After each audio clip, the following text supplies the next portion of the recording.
Hello everybody, I'm Keith Spera from NOLA.com and the Times-Picayune. Welcome to Let's Talk. In 1980, my guest today was a drum major for St. Augustine High School's Marching 100, one of the mightiest marching bands in all of New Orleans. 40 years later, he returned to St. Aug as the band director. In that role, he molds the Marching 100 and its young members via tough love, tradition, sweat, and sacrifice, much like his mentor, Edwin Hampton. Here to talk about all that and more is Ray Johnson Sr. Mr. Johnson, welcome to Let's Talk. Good morning. Thanks for having me. So, I recently wrote an article about the Marching 100. Awesome article. Thank you. It was the longest article, perhaps, of my entire career at the newspaper, 4,500 words. You allowed me to hang out at several of the rehearsals early in the school year, ride on the bus to the first jamboree. You basically, there were no restrictions on what I could write about. You said, reflect it all. So overall, I mean, and here's the article right here. Here's the poster size opening of it. Purple Rain, which I wish I could say I came up with that title, but I did not. Awesome. So what did you think? What's been the reaction to this kind of in-depth analysis of what the band does? The reaction has been fantastic, as usual. You know, the 100 has its own history, but I knew it was going to be fantastic because I followed you and I know your stories. But our alumni, staff, the students, everybody, they praised the article and they can't stop talking about it. Good, good, good, good. See, I'm putting you guys on the map. Yeah, yes. Well, it's funny because 42 years ago, we did a very long article on the Marching 100 right here. You can see this one. This was written by Millie Ball, who spent many years as the travel writer at the paper, and she did a very in-depth article about the Marching 100 as well. Now, you had this one on the wall of the band room in a frame. So you're very much into the history of the band, preserving it. Right. Tell me, what's your perspective on that? Why do you feel it's important to have these items such as this in the band room? Because you've got a bunch of stuff on the wall. Got a bunch of stuff. If you come to the band room, actually it's for the incoming students who follow us and everything like that. They have to know the history of what they stand on. So it's important. So anything that we have, we try to archive it. And as you can see, as you saw in the band room, I have everything framed. And just in case they want to read it or see it, anything like that, for years to come. Like it's been over 40 years with that one. So it speaks a lot to the history and the makeup of our program that Mr. Hampton has set in place, and hopefully it will continue. But those things help tell our story.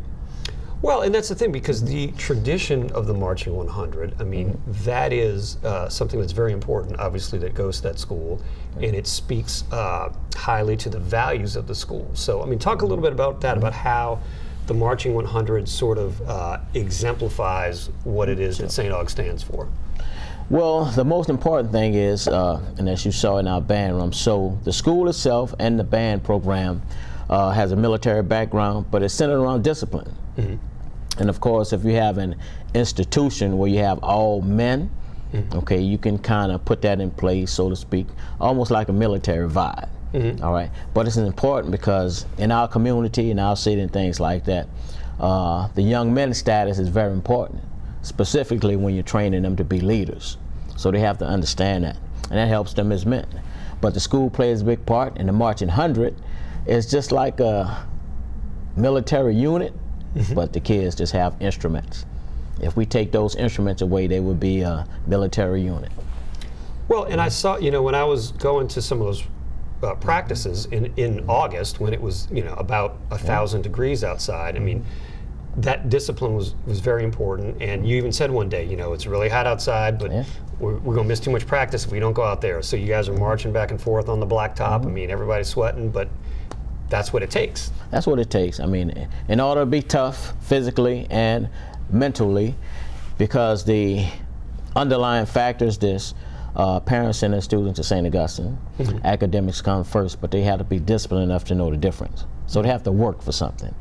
And the programs that we have in place, and you know, not just the band, you know, we just have the band story here, but our football team, basketball, anything that's there, the discipline structure leads to the classroom, and that leads to them, once they graduate, go out in the community and help to be better men in our society that are disciplined. That's right, that's right. That is an important part of it.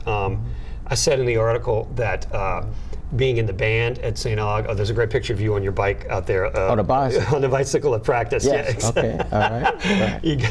All right. Keeping an eye on those guys, they're marching. Yeah. I said in the article that at St. Aug, being in the band is just about as cool as being on the football team, if not more so. Would you agree with that? Yes. Well, only because the band has a rich history that started from the 50s. It's been making the name for the school around the world since the 1950s. And the band is recognizable because they see us all over the place. So that's why that is. I mean, all over the world, that SA is recognized. Well, right, and you guys have done the Macy's Thanksgiving Day Parade, the Rose Bowl Parade, just a couple of years ago, 60 Minutes. 60 Minutes did a nice profile on you guys. How was that experience, getting that the national news organization doing this big profile of you guys? Well, again, it was awesome. Quite a story to tell. Sharon Alfonsi, okay, the journalist, she did a great job, and the producer. So it was fantastic having them come in. Okay, Laura Dodd came to us and she wanted to do the story. Same thing, we have all access. Anybody that comes, we give them all access because the story has to be told. But 60 Minutes, by it being a national program, oh man, after that aired the first time, because they wound up showing it, I think 2 or 3 times, and so many people showed us love, everything, the compliments and the donations and stuff like that. But the way that the story was told, and the way that we are as a band, as a program, as a school, we open up ourselves up. I mean, we are compassionate, and we support people, and it's heartfelt. So everything that we do. So that's why a lot of people love us. You know, we don't have anything to hide, anything like that. But we are very supportive. And the factor is this, and I would imagine in any program, what these students take away, not only does it teaches them about being strong and when they need to be, but it's compassion and love. That's the main thing. Well, yeah, and I use that phrase in the intro, and it was in the article, that tough love. I mean, and that was, that was obvious when I was at the practices, because you do raise your voice. I mean, you are stern with those guys, but that's sometimes what it takes. I mean, especially you got a room of 130 teenage boys. You got to have a little bit of discipline on those guys, Well, it's just like being a parent. Everyone that has kids, you would do anything for them and you love them, but sometimes in order to teach them, you got to be tough on them. So that makes them understand that, okay, well, I just can't be out here just doing anything. There's a process. There's a way that you treat people. There's a way that you do things. There's a way that you teach people. But in order to get them to learn it and do it, sometimes you have to. It's just a voice change, anything like that. So they understand, like me as a person, like this is my demeanor. But when it's time for business, okay, for me to get you to do this, okay, it has to be direct. Okay, it's just like the same thing in the military, like a drill sergeant. And I think we said that in the piece. So you have to be direct with them and stern. It's direct and stern. That's exactly right. Especially when it's 105 degrees and they're marching. You got them out there marching. You want them to focus. You want them to get the job done. Let's talk a little bit about your experience as a student and as a member of the Marching 100. When you attended St. Aug starting in the late 70s, did you have a family history? Did anybody in your head, or what made you want to go to the school initially? Well, actually, just like everybody else, I saw the band. I don't know if any of my family members had attended St. Augustine before, but during that time in the late 70s, most of the middle schools and junior high schools had great programs. So the next level of high school, all the high schools had good bands. But just like anything, whether it be sports, anything, when you see something, you just make that connection. And my first time seeing St. Augustine personally in a Superdome, I was at a game, and the way they carried themselves, the way they played, the discipline, everything was top notch. So I said, okay, you know what? That's where I need to be.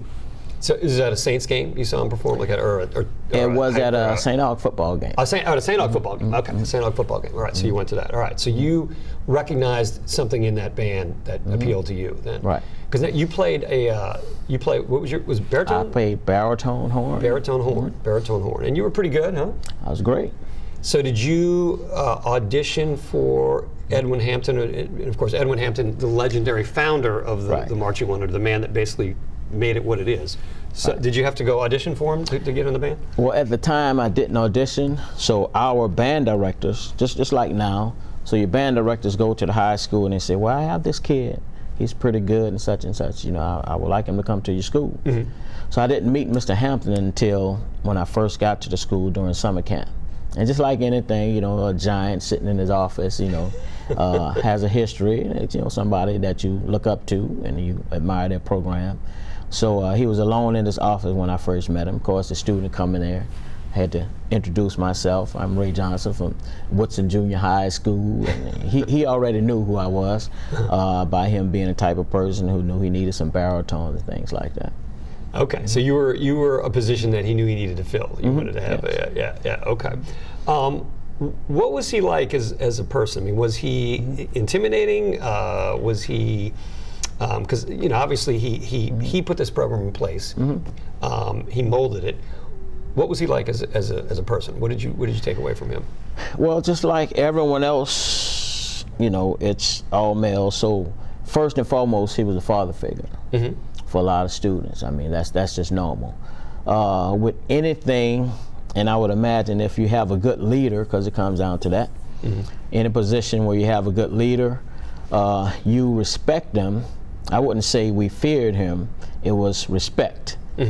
And I would imagine a lot of people on the outside probably thought we feared him, but it was more respect. And even like now, if you have a good leader, you know, you don't want to do anything and let him down in that sense. I never feared him, and I don't think a lot of people did, but his commanding presence, what he required of us, you know, it was that type of thing. So you wanted to be the best at what you do, because if you are part of the Marching 100, and it's in our title, if we're the best band in the land, well, you just one piece in that puzzle, so you have to be the best at what you do. That's right. That's right. He inspired you to want to do that, to want to be the best that you could be. Yeah.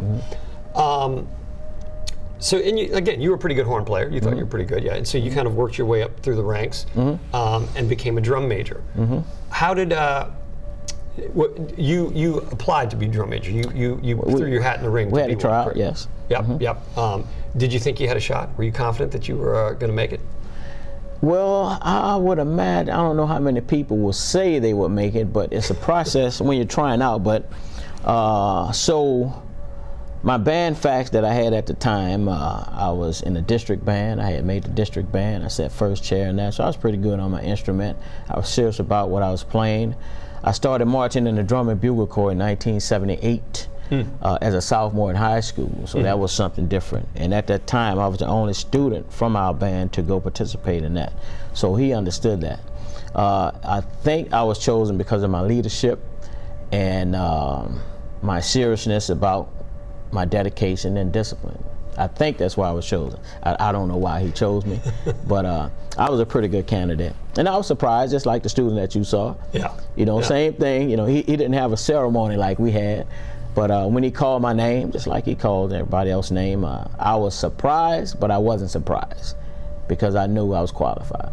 Was it? It had to be emotional to hear your name called. Yeah, it was emotional. Not as emotional from what you saw, because you know what I put in place is a big ceremony. And the guys, and the reason for that is, say for instance, what we did, and those younger kids, they see that, so they have a sense of, you know what, I want to do that.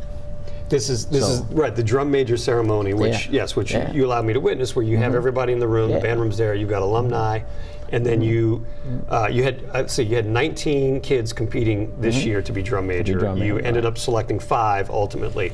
And so the scene in the band room, I mean, it was amazing. You've got 130 kids on the tiered steps of the band room.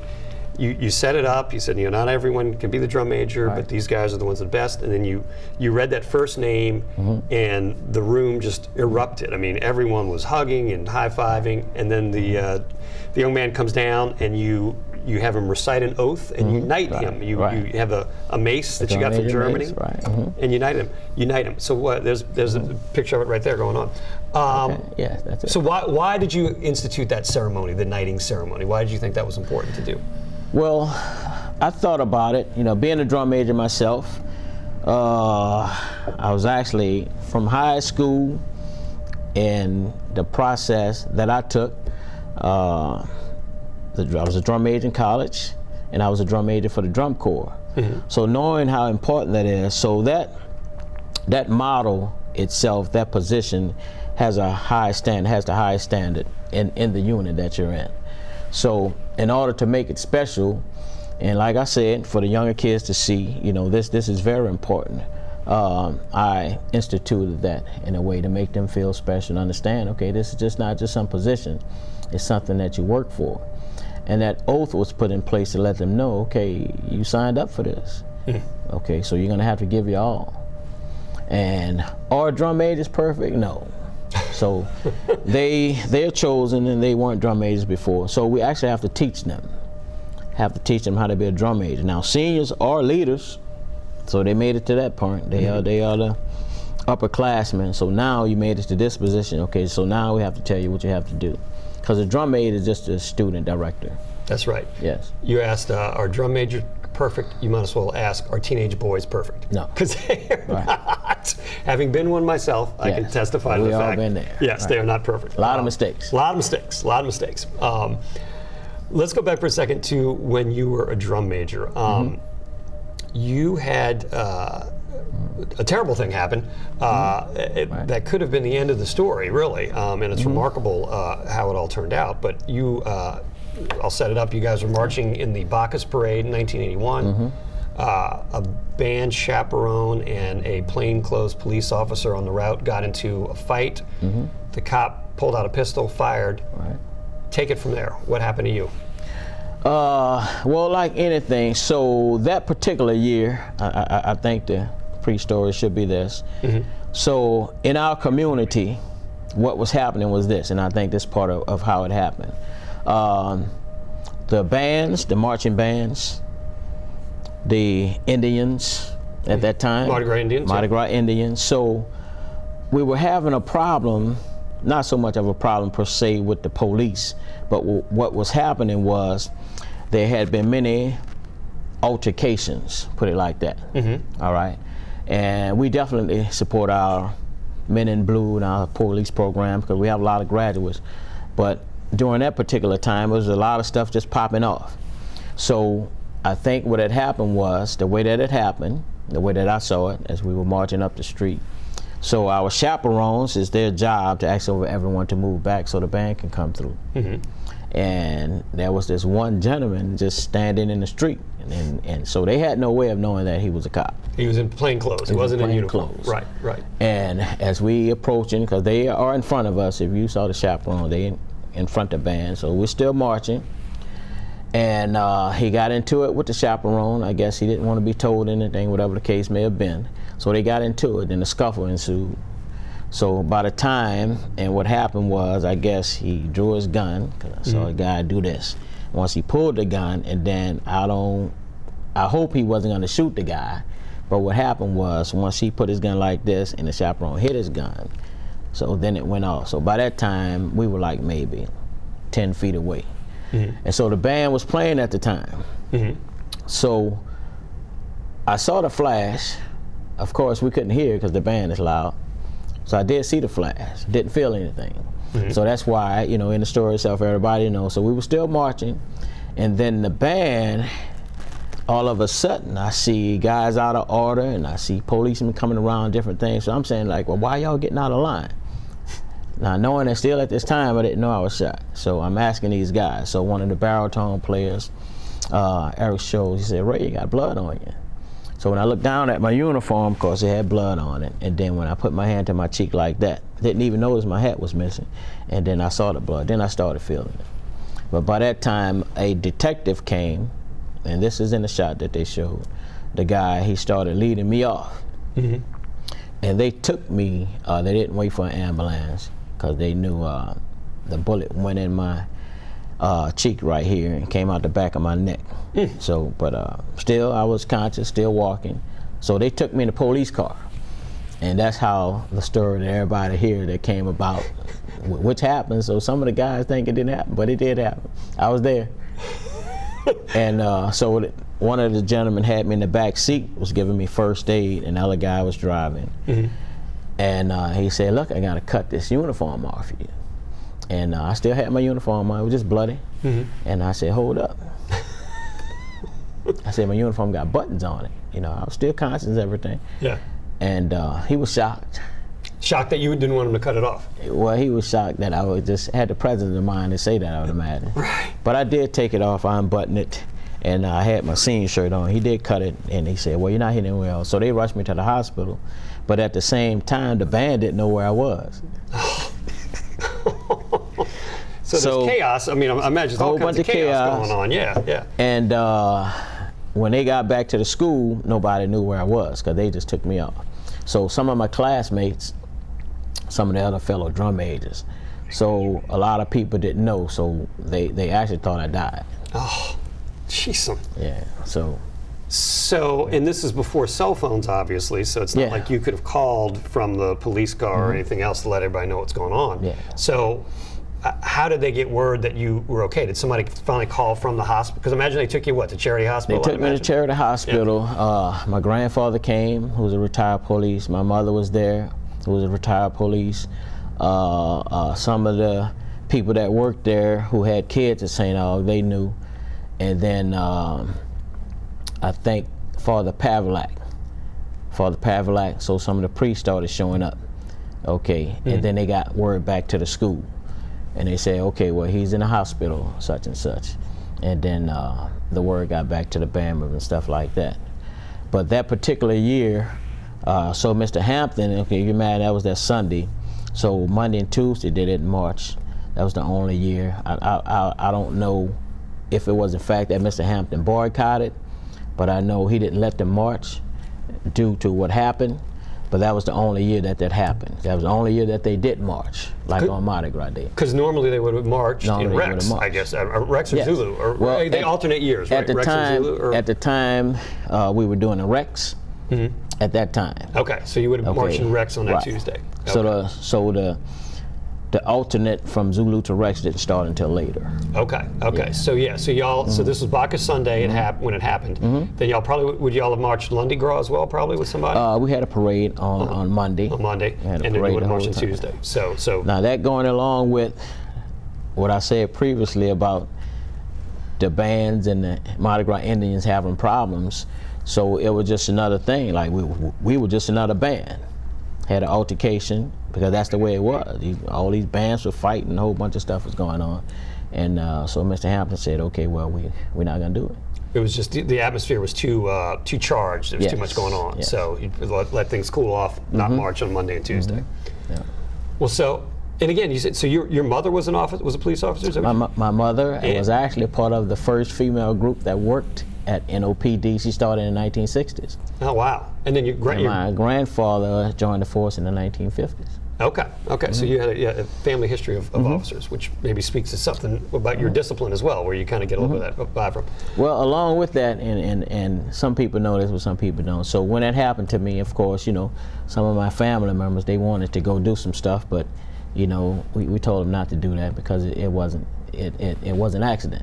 Right. So you can imagine, when things happen to your family members, people want to do certain things. Yeah, they want to get angry. They get angry, and they want to. Yeah, exactly. That's understandable. So so that happened. So that was Mardi Gras. So was that your last time marching with the Marching 100? Is that how it ended, or did y'all march any other time? Because this was your senior year, right? Well, as far as Mardi Gras, yes. It took me. I was in the hospital for a while. And then once I got out, of course, we were preparing for our band concert. Okay, so we did that. So after a while, after my wounds healed up and things like that, of course, what really helped me by me being a horn player, I had some strong muscles in my face and things like that. So I healed in a certain amount of time, and I was actually able to play on the concert. Wow. Wow. That spring, you were able to play. Yes, I was able to play. Having a bullet go through your cheek and out your neck, you were able to play. I was still healing, but it was hard, but it was something that I wanted to do. Well, I say, in terms of and we've only got a couple minutes left here, in terms of your recovery, that had to be quite the sort of personal triumph to be able to play in that concert after what you went through. I mean, it had to be emotional, I would imagine. It was. It was emotional. I mean, your senior year, just like now, everybody at this school, if they're senior, like that year is the most important because you can't come back. You don't have a do-over. Right. So just that one time. Do you think about, and again, we only got a minute and a half left, I mean, talk about, you know, little twists of fate in life. I mean, had that bullet been an inch one way or the other, could have been the end of the story for you.